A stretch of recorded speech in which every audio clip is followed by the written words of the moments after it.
l'État doit récupérer sa liberté de décision et sa puissance. Comment imaginer de récupérer sa liberté de décision en restant dans l'Europe du traité de Maastricht, alors que c'est certainement le plus grand étouffoir d'initiative et de pouvoir que nous ayons connu dans l'histoire occidentale. Rester dans l'Europe, oui. Rester dans Maastricht, non. C'est une première orientation qu'il faudra absolument engager.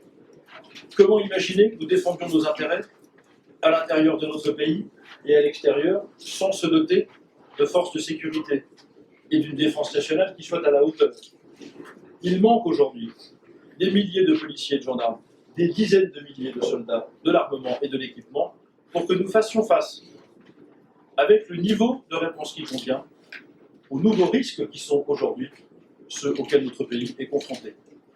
Eh bien, nous devons nous doter de ces différents moyens et considérer que la défense et la sécurité soient à nouveau des priorités politiques, ce qu'elles ne sont plus depuis longtemps. Comment assurer la prospérité, l'initiative, la liberté, lorsque les choix que nous faisons en termes d'alliances internationales ne sont elles-mêmes pas respectueuses des valeurs que nous voulons porter?